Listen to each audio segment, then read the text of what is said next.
Good evening. I'd like to start with a gentle reminder to everyone to please turn off your cell phones at this time so we can give our full attention to our speaker this evening. I am Mike Hemphill, Associate Dean for Academic Affairs and Professor of Communication here at the Clinton School, and it's my pleasure to welcome you this evening for tonight's speaker. Dean Skip Rutherford is not here tonight because he is speaking tonight at the Kennedy School at Harvard as part of a panel discussion at the premiere of the HBO documentary on Central High. So our best wishes go to Dean Rutherford as he represents the school to a wider audience. Everybody here tonight, I hope, got a copy of our handout. It should have been on your seat when you got there, that lists our upcoming speakers for the next week. As you'll see, we are trying to continue to bring a valued conversation to Little Rock. If you turn on the other side of that handout, you will see the notice of our first annual Clinton School Scholarship Luncheon that we're hosting on October 24th. And I call your attention to this because this is a primary way that we raise funds for scholarships for our students. In fact, all the proceeds of this event will go towards scholarships. Our speaker that day will be Mitch Albom, the noted sports writer and author of Tuesdays with Morrie and The 5 People You Meet in Heaven. And it should be a terrifically entertaining day. And so we wanted to share this information with you. And if you have a friend or an acquaintance that has participated in our public programs in the audience or just would like to support the students that attend the school, I'd ask you if you would pass that information on to them, the details about our scholarship luncheon in October. One of the real pleasures of being here at the Clinton School is that I get an opportunity to work with some terrific colleagues. John DePippa is one of those. John is the Associate Dean of the UALR Bowen School of Law, and along with Chris Hackler, who's here tonight, also teaches a course for us in ethics and law. He is a brilliant mind. He is a master teacher, and bless his heart, he's a Philadelphia Eagles fan. Would you please welcome Dean John DePippa.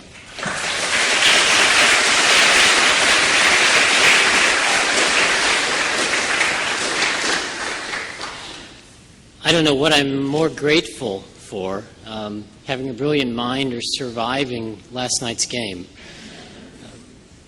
But I'm actually very grateful to be here. The Clinton School has offered the community and many of us who work nearby an opportunity to hear some very interesting people, to engage in some interesting projects, and to bring a sort of intellectual vitality to the city of Little Rock. And I'm very happy that they asked me to introduce our speaker tonight because the Clinton School has been very generous in partnering with the law school when they have speakers that are of interest to the law and the legal profession. And Professor Yu was very gracious today in spending much of his day with us at the law school, and I'm deeply appreciative for that. John Yu received his B.A. summa cum laude in American history from Harvard University. Between college and law school, he worked as a newspaper reporter in Washington, D.C. He received his J.D. from Yale Law School, where he says they don't really teach law, they teach something else. But they turn out a fair number of very smart people who go into the academy. He was the articles editor of Yale Law Journal, and he then clerked for Judge Lawrence H. Silberman of the U.S. Court of Appeals for the D.C. Circuit. Professor Yu joined the faculty of the University of California at Berkeley in 1993. He then clerked for Justice Clarence Thomas of the United States Supreme Court. He served as general counsel of the U.S. Senate Judiciary Committee from 1995 to 1996. And from 2001 to 2003, he served as a Deputy Assistant Attorney General in the Office of Legal Counsel in the U.S. Department of Justice, where he worked on issues involving foreign affairs, national security, and separation of powers. Professor Yu has published articles about foreign affairs, international law, and constitutional law in a number of the nation's leading law journals. And he's the author of The Powers of War and Peace, The Constitution and Foreign Affairs After 9/11, and War by Other Means, an insider's account of the war on terrorism. I'm pleased to welcome John Yu tonight, scholar, lawyer, and fellow Philadelphia Eagles fan. Thank you.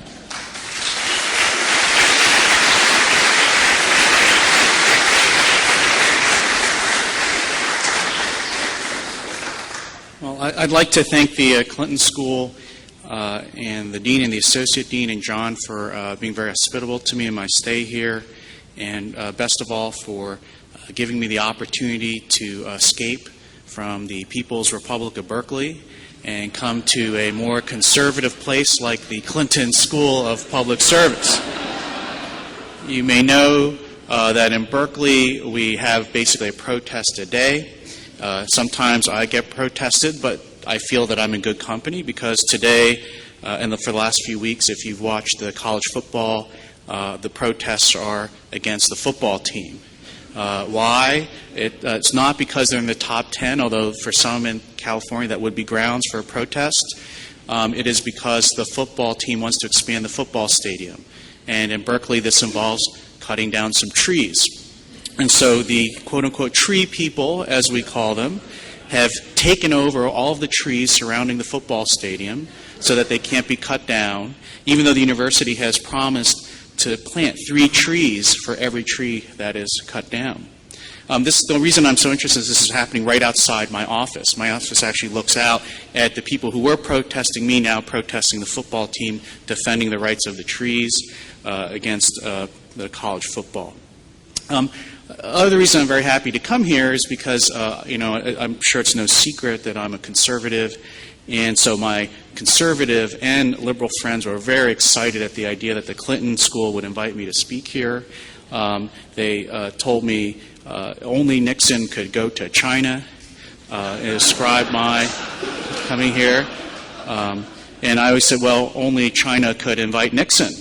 So I think it's actually a wonderful thing that you have invited people from both sides of the political spectrum. I think it's a great start for the school, and I've been impressed with the students at the law school and the School of Public Policy who have, I think, conducted themselves very well in asking me some very hard questions in my time here. In fact, it's unusually civilized at Berkeley. When we have a debate or a public event, we usually just, fire a starting gun and let the food fly, and then hopefully you get out after about an hour without being hit. Today I want to talk to you about a book I'm working on, which is about halfway done right now, so I'm very curious actually to hear your responses to the basic thesis. But the argument and the book are about presidential power in times of crisis. And the one-sentence thesis of the book is that our greatest presidents have, in response to emergencies and crises, used presidential power broadly, at times much more broadly than the common understanding of the time would have permitted, and that these presidents are often accused of being dictators or people who are overthrowing the rule of law or being monarchs, but in fact have generally, with some exceptions which I hope to talk about, wielded executive power in a way that after the fact we tend to think was the best thing for the country. Certainly this is a question that is at the forefront of the newspapers and the political process for many years now. The war on terrorism has raised a number of questions about the scope of political power. You just mentioned the NSA wiretapping program, interrogation procedures, the existence of Guantanamo Bay, the use of military trials or military courts to try suspects. Not suspects, but terrorists, suspected terrorists. And you've heard a number of arguments about this, right? One is that the president, in using his powers, especially in wartime, must have some form of congressional authorization before he undertakes these kinds of actions. And this is part of a broader debate that we've been having since Vietnam and certainly even before the Vietnam War about whether presidents can use force abroad without declaration of war or other kind of authorization by Congress. Or you have the argument that's also made that the president can never violate any federal statute, that if Congress passes a statute in the national security or wartime area, that the president must carry it out, and if he does not, if he tries to claim some inherent executive authority to do something in contravention of the statute, that he has in fact committed an impeachable offense.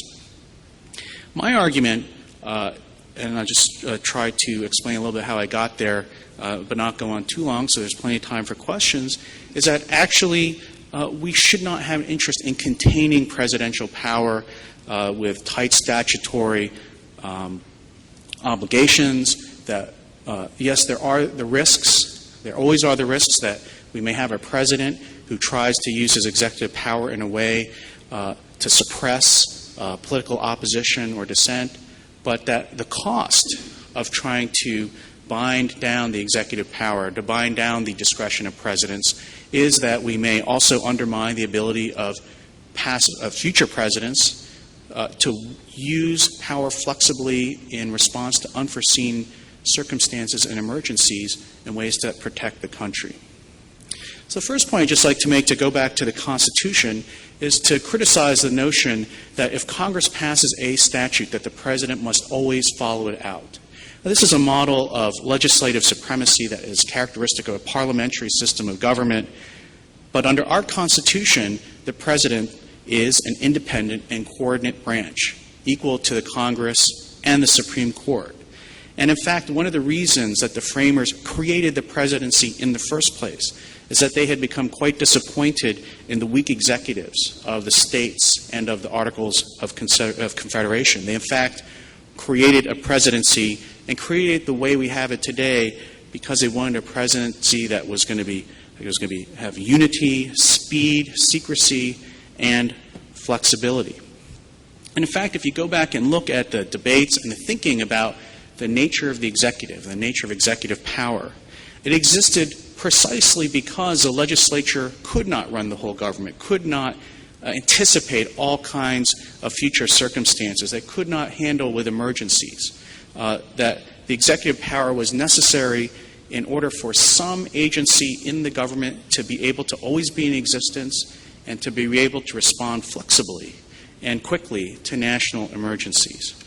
And I think that this has been the story of the presidency from its very beginnings. I think that, in fact, if you look at the polls of who our greatest presidents have been, they have been ones that we commonly associate with the most expansive uses of executive power. Just a short note on polls. About 10 years ago, Arthur Schlesinger Jr., the famous historian who recently passed away, decided to do a poll of who people thought the top presidents were, the greatest presidents. And so, since he was a professor at Harvard, he thought the way to conduct such a study was to call 25 friends of his. And, of course, they would represent the views of experts who knew. And so they assembled a list, and in that list, the order roughly was Lincoln, Washington, and Roosevelt were considered the greatest presidents. And then presidents like Jefferson, Jackson, Truman, Eisenhower, Polk were considered in the group. Teddy Roosevelt considered in the group right after that. So about 5 years ago, a professor at Northwestern named Jim Lindgren decided to do a much more rigorous study. So he sent out surveys to 250 professors of law, political science, and history. He tried to correct for partisan bias. He tried to make sure that there were no outliers that were changing the results. And this might give you some sense of how seriously we should take these empirical studies, but his results were almost identical, except for one person, which was Ronald Reagan, who in the more recent scientific poll is, I think, roughly considered the eighth greatest president in our history, whereas in the Schlesinger poll, I don't think he made the top 20. But aside from the place of Reagan, the listings are almost identical. So I think it actually shows a fairly broad consensus about whether you consider Arthur Schlesinger's friends, or you consider 250 experts, or maybe a poll amongst educated people. But it seems like there's a fairly good consensus about who the greatest presidents in our history have been. And I think if you look, and there's also a fair amount of agreement about who the worst presidents have been, and I'll get to that in a second. But if you look at that list, Washington, Lincoln, and Franklin Roosevelt, they are all presidents who were not shy about expanding the powers of their office, about expanding the executive's ability to respond to what they thought, in good faith, were serious emergencies. So from the very beginning of this historical journey, President Washington, confronted with the French Revolution and the outbreak of war between France and Great Britain, decided to declare the neutrality of the United States. There's nothing in the Constitution that says the President gets to decide the position of the United States vis-a-vis other countries, although we accept it as common practice today that that's what presidents do. But he read the Constitution, which had no explicit grant of this authority, and said, I, as President, am going to decide whether the United States will be neutral as between Britain and France, at a time when we had a mutual defense treaty with France stemming from the Revolutionary War. President Jefferson, you may remember, the Louisiana Purchase, one of the greatest things to happen to the United States. President Jefferson believed that it was unconstitutional for the United States to purchase Louisiana. I think many people today think that this was a mistaken view, but President Jefferson and his party were of the view that the Constitution would have to be amended for the United States to expand beyond its borders, because there's nothing in the Constitution that talks about acquiring new territory. Yet he thought that the opportunity to acquire Louisiana was so great that he was willing to do something which he thought, and he wrote this in several letters at the time, which he thought were unconstitutional because he thought the benefit for the country was so great. And he openly said, I think this is outside the Constitution, but as the executive, I think I have to take advantage of this opportunity, and I hope the people, after the fact, think I did the right thing. President Lincoln. I think I rarely have to get into the fine points of Civil War history with audiences in the South. They seem to always know it better than I do. But let me say, President Lincoln, at the outset of the Civil War, confronted with actually the greatest, I think, threat to the existence of the country we've ever had. President Lincoln raised an army and took money out of millions of dollars out of the Treasury to pay that army at the outset of the Civil War, which are powers that are clearly given to Congress in the Constitution. In fact, he decided that secession was illegal and that he was going to use force to restore the Union. These are not obviously powers given to the executive branch in the Constitution itself. Right? Our attitude today is, well, it's a constitutional question. Shouldn't the Supreme Court decide? President Lincoln did not think it was the place of the Supreme Court to decide whether secession was illegal and what the country was going to do in response to it. And as we know, once the Civil War got going, he suspended the writ of habeas corpus in many parts of the country, again, without congressional permission. And in fact, the Constitution seems to give that power to Congress, although it's not as clear as the funding and the creation of the military powers. Again, President Lincoln was a little different than President Jefferson. He did not think this power sat outside the Constitution.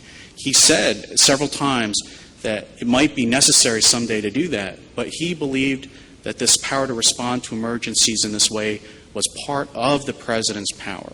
And like Jefferson, he thought the ultimate responsibility was his, but that the real check was public opinion, was the political process, was elections. He didn't think, for example, that it should go before the Supreme Court.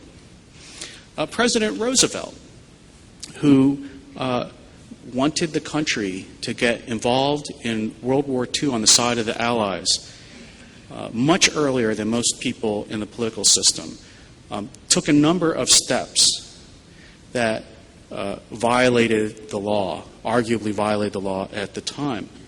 During this time, Congress had passed a series of neutrality acts to make it illegal for the United States to take sides in World War II. Some of you may know President Roosevelt engaged in a series of actions designed to aid the Allies, including giving them naval vessels, escorting convoys across the Atlantic, and perhaps in the closest analog to the National Security Agency, President Roosevelt ordered the wiretapping of every electronic communication in the United States or outside the United States, without regard to the origin of the phone call, because he was worried about saboteurs inside the United States. He did this in May of 1940, over a year and a half before Pearl Harbor, at a time when the Supreme Court and Congress had forbidden any kind of warrantless interception of phone or other electronic communications. In fact, it only came to light about a year ago in the discovery of a new manuscript by his Attorney General, which was never published, he sent the Attorney General at the time to go to see the leaders of Congress, who were of his own party, for legislation to approve this warrantless surveillance program. He was told by the Senate, by the leaders of the Senate and the House, that the Congress would refuse to pass a bill, and President Roosevelt decided to go ahead anyway, regardless of congressional support. If you look at the other presidents who sort of round out the top lists, Truman, Eisenhower, and Reagan, these are all presidents who got us through the Cold War. They established and carried out the strategy of containment. That strategy of containment was never put up to a vote in Congress. Throughout all of this, of course, you needed the cooperation of Congress. Congress has the power to create the military, to fund the military. Presidents would not be able to undertake any of these actions without some type of congressional cooperation. But on the other hand, they were never areas where presidents or the nation thought that Congress ought to be the one setting policy first and the president carrying it out. Let me also give you some counterexamples of presidents who not just were weak, but I think were in part were weak because they had too narrow a view of their own authorities. One would be President Madison, who I think deserves a lot of respect for being one of the first drafter of the Constitution, but didn't turn out to be such a great president. And one of those reasons was because he was driven into the War of 1812 by Congress. There was a time once when Congress was the part of the government more favorable towards war than the executive branch. And Congress pushed the country into the War of 1812, which was, I think, a terrible idea. Not only did we go to war with the world's greatest power at a time when the United States had no real military, but we did it in order to invade and capture Canada. Now, I don't know why in the world we would ever want Canada. Although I would say that if we had conquered Canada, it would probably be a much faster way to have universal health care coverage than we are going to get now. Anyway, it was a terrible military disaster, and if it were not for luck, essentially, I think, in some military operations, the United States very well could have been defeated and divided by Great Britain in that war. It was a very near-miss thing. Strategically made no sense. And this is the president who does the worst in the polls of greatest and worst presidents, is James Buchanan, the president before Lincoln as the Civil War approached. President Buchanan, like President Lincoln, thought secession was unconstitutional. But President Buchanan, unlike President Lincoln, thought the president had no power to do anything about it. He actually believed, as a matter of the Constitution, that the executive branch in the United States could not make war against any state. That since this was not mentioned in the Constitution, he couldn't do anything of a military nature to prevent the South from leaving the Union. I admit there is one significant outlier to this thesis, which is, and he's always an outlier to every neat thesis, which is Richard Nixon. Richard Nixon was a president who was very broad in his use of presidential power. He is also considered one of our worst presidents. And I would say the thing that distinguishes Nixon as opposed to these other presidents is that he did not really act in time of an emergency. He used a lot of his executive power in a way to resist his political opponents in the electoral system. That there was no emergency of a kind that faced a Washington or a Lincoln or a Roosevelt or even a Truman and Eisenhower or Reagan in a way that faced Nixon. And that Nixon abused the powers, not, I think, because of the powers that were used, but because of the occasion he sought to use them. And that brings me some comments I'd like to make at the end, because I don't want to go on too long. One thing that the Nixon example teaches us is that, of course, unfortunately in our history, we are going to have bad presidents. We may even have presidents like Nixon who are using the presidency in some sense, to advance themselves personally. And the question is, what do we do about it? Do we want to design a system that will use the law to make sure there will never be another Nixon again? Right? A number of the Watergate reforms were designed to do that. At the cost, however, of also preventing our system from having an ability of a president to respond with the kind of flexibility and speed that I've described that our greatest presidents have used. I think this is especially the case when we think about the Watergate reforms. I think for the most part they've been unsuccessful. The number one poster child in the series of Watergate reforms that I'm sure everyone in the Clinton School is familiar with is the Independent Counsel Act, which I think turned out to be a grave problem for the proper working of the separation of powers. But think about some of the other ones, the War Powers Resolution, which no president has ever followed and no Congress has ever sought to enforce, or the campaign finance laws, which continue to seriously distort the way that campaigns are run in this country. Ask yourselves, how was Nixon eventually removed from office for abuse? It wasn't because of the use of statutory reforms to try to hem in the executive branch. It was through the good old-fashioned constitutional power of impeachment and through the regular political process. Another thing I would be wary of in thinking about presidential power and the nature of greatness is to think that we need the courts to take care of checking the executive branch or playing some kind of balancing function. In all of these examples that I've given before, the courts tried to stay out of Washington's Declaration of Neutrality or Lincoln and the Civil War or Roosevelt and his actions in the lead up to World War II.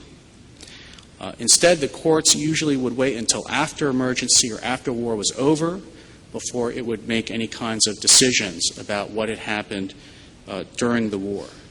And again, I think there's an important trade-off, just like the last one that I discussed. We could have more judicial review, we could have more judicial intervention and participation in the use of executive power and the balance of power between the President and the Congress.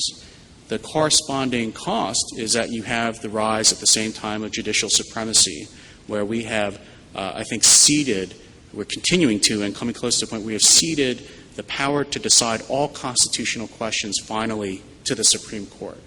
That makes many people comfortable today, but if you had told the framers or you had told the many fine statesmen in our government, presidents and members of Congress for the first 100 years of our country, that the constitutional questions would be settled by the Supreme Court, they would have been astounded.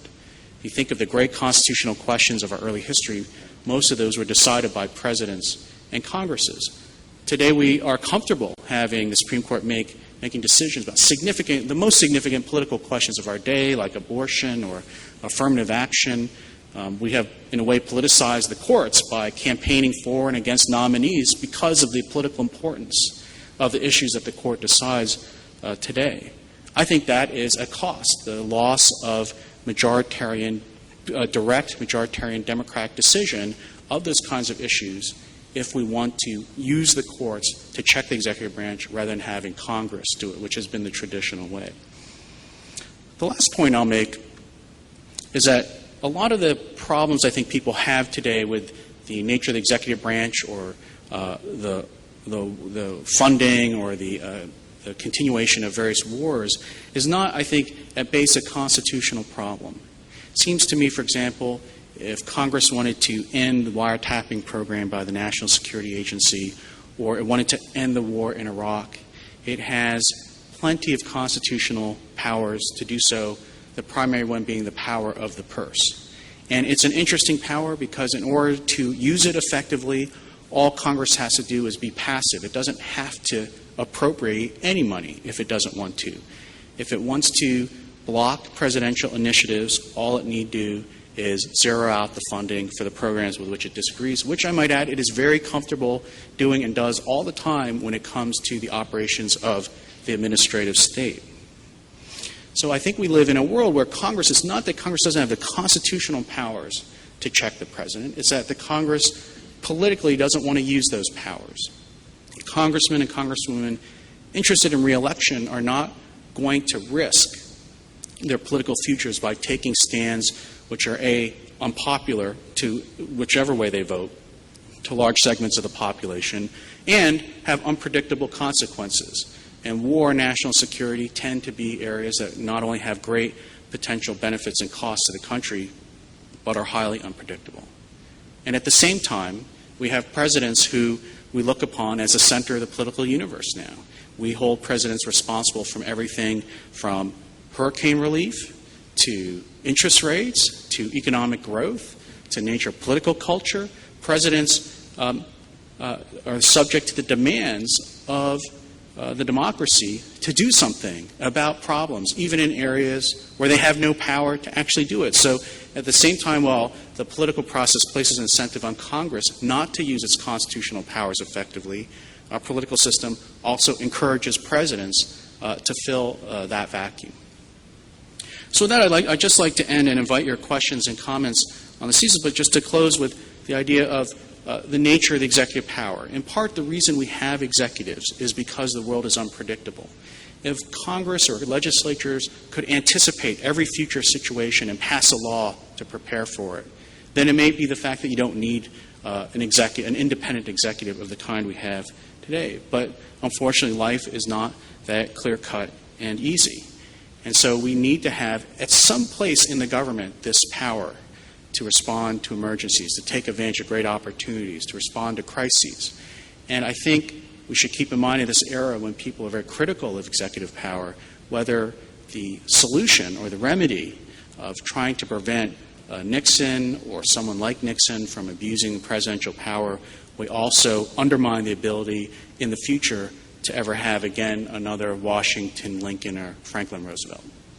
So with that, I'd be happy to take your questions. I look forward to your comments. Thank you very much.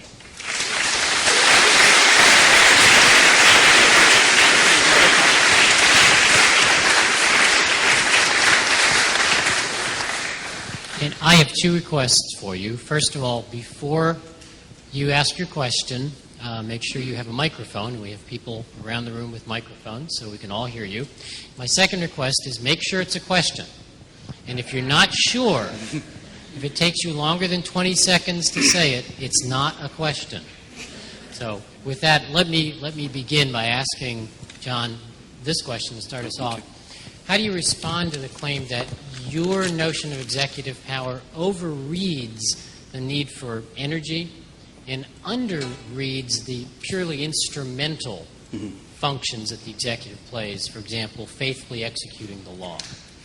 Well, I think that's a very good question, which you should expect from a law professor. It's very clever. I guess one thing I would say is I do think the power to execute the laws is an important duty, but I think sometimes what we forget is that the Constitution is part of those laws. So that when the President takes an oath to uphold and defend the Constitution, he takes an oath to prosecute the laws, that means that he also cannot carry out statutes or even other actions of the government that they're themselves unconstitutional. And so that's my fundamental disagreement with people who say, well, if Congress has passed a law in the national security area, then the President must carry it out. Well, it depends. He carries it out if it's a constitutional law, but not if it's unconstitutional. If Congress had passed a law in World War II that had said, we order you, President Roosevelt, not to invade France. We want you to invade Italy first, or attack the Japanese first, not Europe. I think that would be an unconstitutional law but it depends based on what you think the dividing line is between the executive and the legislative branch. It's true by focusing on the history of it, we tend to maybe exaggerate the amount of emergencies and crises we've had in our history.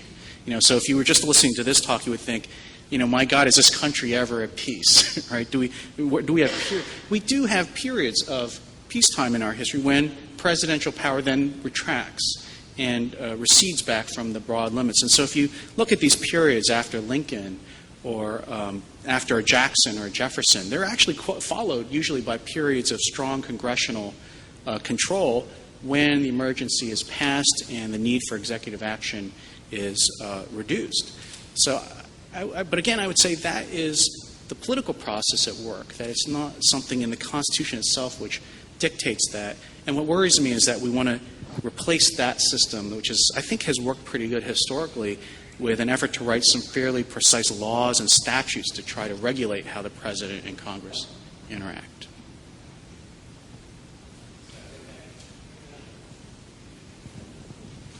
Hello, I'm Elizabeth Dowell, and I'd like you to speak, please, to you're advocating for the possible legality of torture versus the American morality that many of us would find that extremely offensive.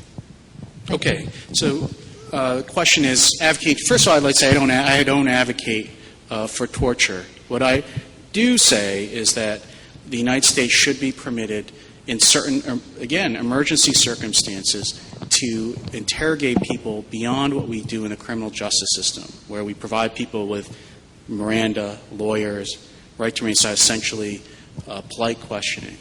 And I would say this, I would say between that and torture, there are things that you can do that are not illegal, that other Western democracies like Great Britain and Israel have used in their wars against terrorists. And so perhaps I can give it some more practical context by describing some of the cases within which this arose in the government. In the spring of 2002, the United States captured a fellow named Abu Zubaydah, who was the number 3 person in the al-Qaeda terrorist organization. This is, if you think about an incredible intelligence coup, something along the lines as if terrorists had managed to capture Donald Rumsfeld, which some people may have wished happened. I don't know. Mr. Zubaydah was in charge of all of the operational plans of al-Qaeda. He was the operational planner. He was the one who had in his mind all the plans that were going on, the names of operatives and so on, and he was trained to resist regular interrogation. You know, he's not going to be tricked by good cop, bad cop, right, which I don't know if that ever actually works. It does on Law and Order. But he was trained to resist those methods. So the question is, I think the government, it's not a hypothetical question, the government faced the very concrete problem of what things are we willing to do to interrogate him to get that information, which if there's anybody we could capture that would have information about pending attack, it would be someone like that. I think in the government we thought we will not engage in torture, but we will consider methods that fall short of it, that were not prohibited by Congress in order to get that information. I think, and this goes to my discussion of the executive power, I think those are the kinds of circumstances that arise that legislatures could never conceive of. It seems like a hypothetical we would use in teaching in law school before 9/11. And so in order to respond to that circumstance, the executive branch has to make a decision. There are people who would say, I would not use any methods. I would just give them the right to remain silent, and I would give them a lawyer and treat them the way we treat any criminal suspect. I think presidents in the position of needing the information in the first few months after 9/11 to try to disrupt al-Qaeda attacks on the country have a very strong sense that what they need to do is protect the country. And so there are, last thing I'll say is, there are trade-offs. There are, for all of these choices, I think, trade-offs. There's no one absolutely right principle that applies all the time, no matter the circumstances, although there are certainly Kantians and people like that who take that position. But I think in government, there are constantly trade-offs as to every policy that one has to decide. And this policy certainly has costs, too. And it would not be the first, I would not be one to deny them. But I just want to stress that in the government has to make those choices every day. Just a simple example would be mile per gallon requirements for cars. When the government raises mile per gallon requirements, it knows cars will be lighter and a certain number of Americans will die on the highways because of that. And that's a trade-off that the government engages in. I think, in my mind, interrogation is a harder question, but it also involves a trade-off between security and liberty. And I think the president had to make that choice. Professor, do you feel that President Jimmy Carter was mistaken when he allowed the creation of the Foreign Intelligence Surveillance Act and gave, like you're saying, court intervention into an executive role? The question is a very complicated answer, I'm afraid. So, I think the Foreign Intelligence Surveillance Act is actually a good example of a law that was passed in response to Watergate that had unintended consequences that actually turned out in some ways to be worse. So if you look at the 9/11 Commission report, the one thing that they point to as something that really impeded our ability to detect the hijackers before was a wall that was created by the Foreign Intelligence Surveillance Act between our intelligence agencies and our law enforcement agencies. to the point where if you look closely at the 9/11 Commission report, they describe that the intelligence agencies knew that two of the hijackers were thought to be in the country, but could not give their pictures to the FBI because of this wall. And let me say, the wall was created for civil liberties reasons. The wall was created because while the government wanted to have the ability to engage in surveillance and electronic intercept of the communications of potential spies and terrorists, it wanted to make sure that information wasn't used in some kind of end around the criminal justice system to try to identify criminal suspects. It's only supposed to be used for these national security problems. But the way that was done was to try to segregate those two parts of the government. And if you think about it, that doesn't make a lot of sense. It made a lot of sense once when all the threats to the United States were abroad, and domestically we didn't have any. But I think what 9/11 showed is that terrorist groups do not have difficulty operating both abroad and at home. And so the Foreign Intelligence Surveillance Act put into law that kind of distinction and that kind of separation. And that was, I think, that was a problem. I think it was a problem that led to the 9/11 attack. Maybe that we would not have been able to stop them, but this is the one thing we could have changed in policy before 9/11 that really could have made a difference. I think has made a difference since the change made by the Patriot Act after 9/11. But the reason I think it was complicated is because it brings a bigger question in mind, which is that the Foreign Intelligence Surveillance Act, there is this system of secret courts, that have secret evidence with prosecutors getting warrants from judges for wiretaps without any defendant being notified or present. This was all created in 1978. It's been with us for almost 30 years now. And this system, however, treats national security threats as a law enforcement problem. Right? It uses the idea of a judge issuing a warrant based on evidence that someone has already engaged in criminal or illegal activity to give a warrant. And I think that's not the right framework to think about war. Right? So war is not a historical exercise the way the criminal justice system is. The idea in war, just in very broad strokes, is to act prospectively to prevent future attacks and harms on the country. It's not to necessarily piece together the history of who committed a crime and hold them responsible. And so I think the Foreign Intelligence Surveillance Act was of a piece of the mindset we had before 9/11, that everybody had. All the branches of the government, all people, the leaders of the political parties, viewed terrorism as a law enforcement issue and viewed the criminal justice system's powers as sufficient. After 9/11, why 9/11 makes the world different, I think, at least in my mind, is that it showed that terrorist groups could inflict violence on the United States in a way that only nations could, and in a way that we would consider to be war. And once you do that, then something like the Foreign Intelligence Surveillance Act doesn't really work. And so I'll close by giving you a practical example again. In order to get a FISA warrant from one of these courts, you have to have an individual, right? You have to have a target whose identity you know, and you have reasons to believe that that person had engaged in some kind of illegal activity, basically. Suppose after 9/11, you wanted to try to prevent future attacks by al-Qaeda on the United States. I would think one thing you would want to do is put up a cordon around Afghanistan and intercept every phone call or email that went from Afghanistan into the United States into the months after 9/11. Right? We knew that the leadership of al-Qaeda was in Afghanistan.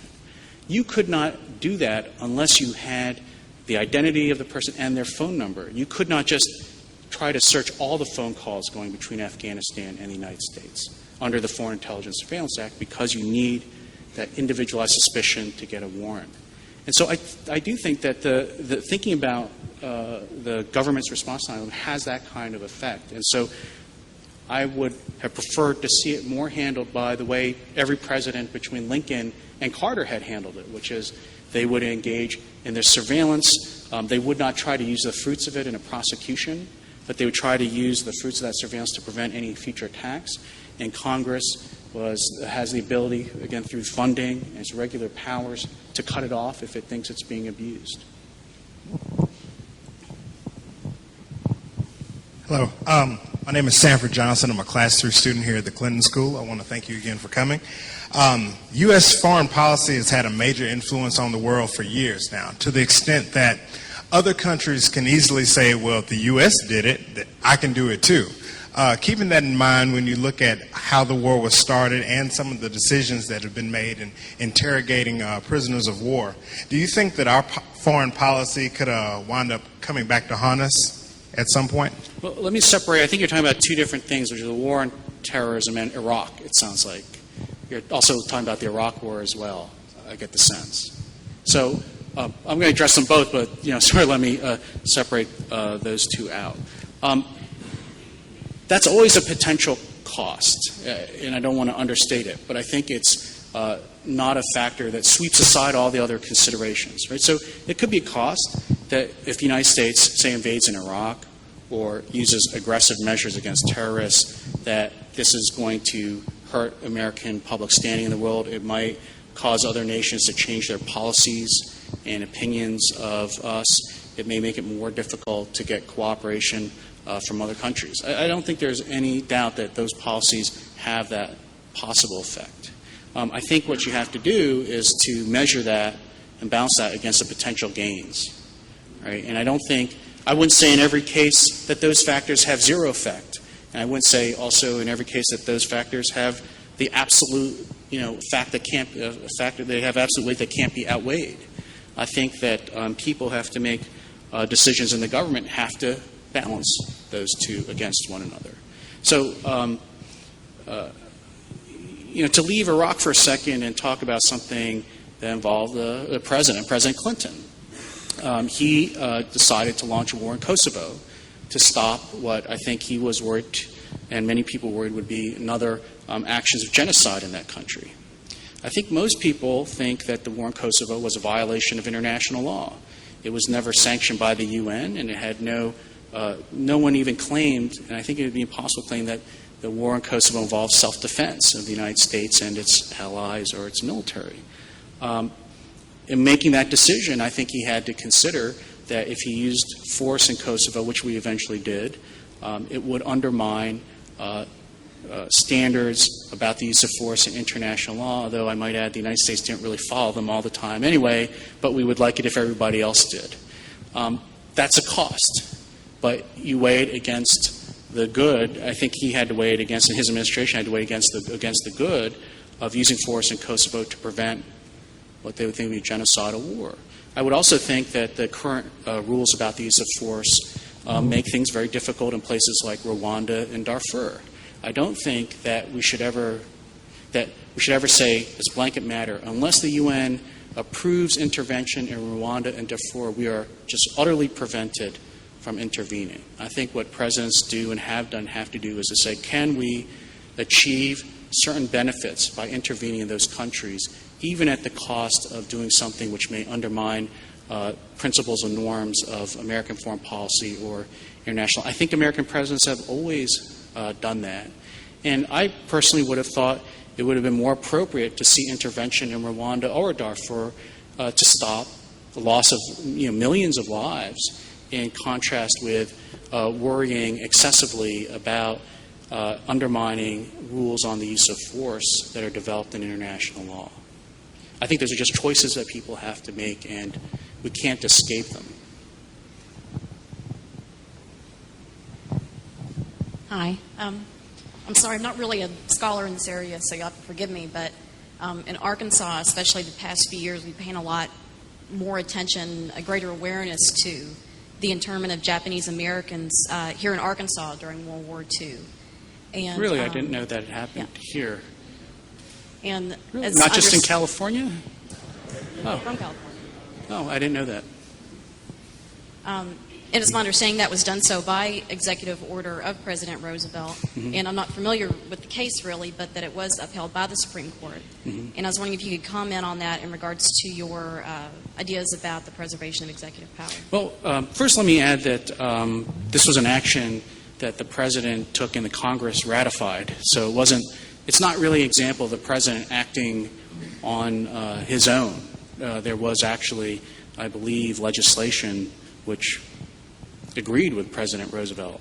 It's actually a good example of, well, if the President and Congress both agree, that saves us from errors. It's not true. I mean, presidents and Congress can agree, and we still make terrible mistakes. There can always be bad judgments of policy, and it's not obviously the case that requiring the President and Congress to agree is going to reduce those errors. In fact, one way to think about what I've been saying is that the President and Congress, forcing them to agree, can also lead to mistakes of inaction.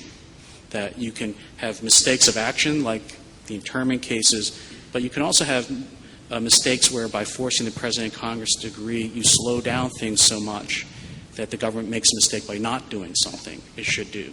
And the great example, I think, of that is the events leading up to World War II, where I think many people would agree now that it would have been in America's interest and the world's interest if we had gotten into the war sooner on the side of the Allies, rather than waiting so long. And that was because of, Congress's, in a sense, very strong hand in foreign policy. In regard to Korematsu specifically and the war on terrorism, I don't think we're in that kind of situation now. I think in the war on terrorism, I think the latest count is there have been 3 American citizens or resident aliens in the United States inside the country who've been detained. One is John Walker Lind, who was the, what they call American Taliban, who was captured right at the beginning of the war, and then Jose Padilla, and then I believe there's either 1 or 2 aliens who are permanent resident aliens in the country who've been detained for allegedly working with Al-Qaeda. And I think so. Sometimes I think we mistake principle for practical effect. Well, someone would say, well, if you could do that, you could do the internment cases. I would just say the internment cases, in retrospect, were a very, very poor decision. But you think about the magnitude of it. The Japanese internment cases were over 100,000 citizens. And the problem there was not that the United States could have the power to detain people who joined the enemy, but that they used race as a proxy for that, that they said everyone of a certain race was just presumptively disloyal to the United States, which I think is something that hasn't happened in the war on terrorism, and in fact would make no sense because Al-Qaeda members don't come from any one race or even any one religion, that Al-Qaeda recruits people of all different backgrounds, Americans and non-Americans, as we've seen by the people who've been captured to date. So I enjoyed your speech, but I just I was confused on a couple of your points. So The question doesn't mean that you didn't enjoy it. okay. So you said earlier that public opinion should control the president's power, right? And so the legislature is there designed to represent the public's opinion. So if the president can choose which legislative laws he chooses to follow, then I would just wish you could explain the modern role of the legislature in our government today. Well, I think Congress, I think, has all of these powers to check the executive branch.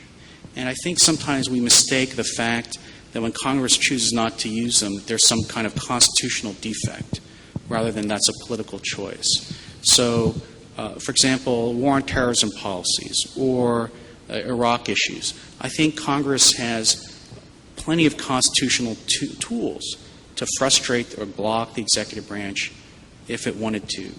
I think that they haven't, not because the president is picking and choosing which voice of the people to listen to. I think it's because Congress has just chosen not to exercise them.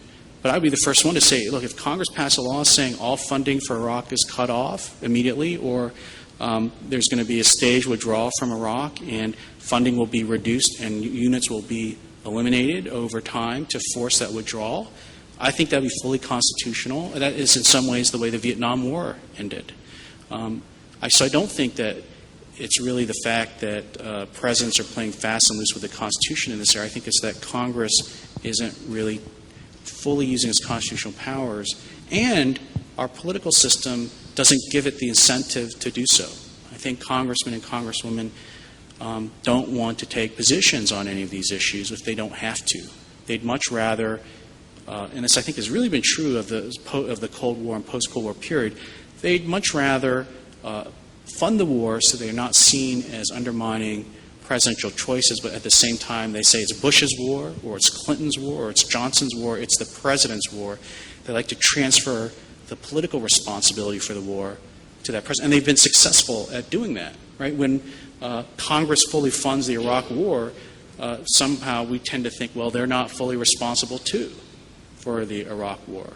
The second thing I said in response to your question is when I was talking about presidents turning to public opinion, this was really Jefferson's idea about if he was going to do something that was clearly unconstitutional, but he thought that necessity required it. And he thought about, well, what would be the check on that? You know, I'm already outside the Constitution. What's the check on the president from doing that? Congress isn't going to really be able to stop him if he really wants to carry that out. And that's when he said, well, really public opinion, the voice of the people, not talking about Congress, but talking about the American people are really the ones who will be the ultimate judge of whether that's correct. And that's an idea he drew from John Locke. John Locke also says something very similar. I would say actually that has been a fairly good check on presidents. I mean, presidents do seem to care quite a bit about their daily public approval ratings, and they watch them quite carefully. And political scientists argue that if presidents actually try to do things and stay in that range of public opinion, that Congress will have very little incentive to try to overrule them, because Congress comes back to the public more often for re-election, and they'll think unwell of a Congress that tries to block the president from doing something that's popular or that's supported by the majority. I hate to do this, but this will be our last question. First of all, I wanted to thank you for coming, Professor Yu. It's been interesting to hear firsthand your thoughts. I was struck by your thesis that bold use of executive power in times of crisis is a politically desirable and a good thing in and of itself. And I would suggest to you that maybe Nixon is not such an outlier. And I was thinking of other models that maybe might be considered bold use of executive power in times of crisis. Faubus, Wallace, Huey Long. And I don't remember any of them being in the list of presidents, but I know Southern history and Northern history can be different at times. They were certainly bold use of executive power in times of crisis that called into question how the use of executive power answers to law. And I wonder if you could talk to that and talk to the idea of particularly how that works when there is secrecy or refusal to be answerable in any one of the other branches. Okay, so I think, again, there's like really two questions there, not one. One is, I'm not trying to make any kind of statement or opinion on the performance of Arkansas governors. But your question is primarily seems to me to be, well, if we have these governors who have done things in their executive powers that are a bad thing, what does that suggest about the nature of executive power generally? First of all, let me say I come from a state that has a major action hero as governor. So if there's anybody who has the temptation to start shooting in response to problems, it's going to be Arnold Schwarzenegger. Who I think might be an interesting president if we remove the bar on natural birth requirement for the president, which some people thought only required that presidents couldn't be delivered by cesarean section, I might add. It's true. Because, there's a long story. But let me just say, I think, first of all, I'm not sure whether the state experience with governors transfers and undermines the idea that we should have executive powers for presidents. In one respect, because each state constitution is unique, and each governor and his powers are unique amongst the 50 states. And so the examples you listed themselves might be unique facts because they are unique to those states. The second thing is I think those governors don't have some of the responsibilities that presidents have. Presidents have this broader responsibility in the field in which state governments have no role, which is national security and foreign affairs. And a lot of what I've been saying about this need to have a presidential power that can respond quickly has to do with those kinds of situations. I'm not arguing, for example, that presidents exercise this power with domestic affairs in any way. I don't think domestic affairs usually require that kind of response from the government. I do think, however, in foreign and national security, this is an issue that just doesn't arise with state governors. They don't have to confront those kinds of problems. So when you list all those governors, they never had to worry about what they were doing affecting the security of the country as a whole.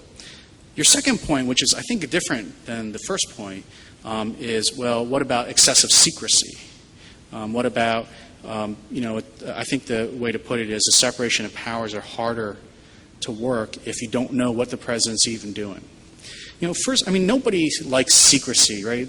Secrecy, Justice Brandeis had this great phrase that, sunshine is the best disinfectant, that the more open the government is, the better.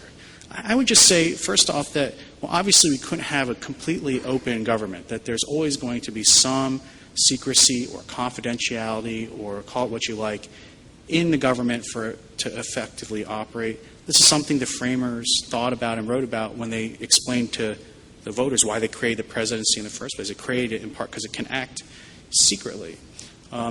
Presidents from the very beginning, President Washington, for example, refused to turn over a negotiating record of a treaty with England to the Senate because he said the diplomatic negotiations require secrecy. And actually, this is, again, something apropos of a Clinton, this Clinton location, is President Jefferson actually was the first president to refuse to obey a subpoena from a federal court. In the Aaron Burr trial, he was asked to come and give evidence about what he knew about Burr's conspiracy to detach the Louisiana Territory from the United States. And he just outright refused. And he said the president shouldn't be subject to federal courts dragging him all across the country at their whim to appear in this court and that court. It's the same argument, actually, that President Clinton made in Clinton versus Jones at the Supreme Court. But they didn't know about the Burr one, so they didn't cite him. It would have been a good example. But even in that case, Jefferson, who we commonly associate with very broad notions of liberty, also defended the principle of some secrecy in the executive branch. So I would not say we should have an executive branch that's always in secret, but I do think there are certain operations of the executive branch that should be protected from open disclosure. And I think national security, foreign affairs, and law enforcement are the areas where that would make the most sense. And as is usual with our Clinton School talks, there are 1,000 questions you wish you asked, but we can't get to them. But also, as is usual, we've had the opportunity to hear someone with expertise give us a thoughtful discussion of important issues. So please join me in thanking Professor Yu for that opportunity. Thank you.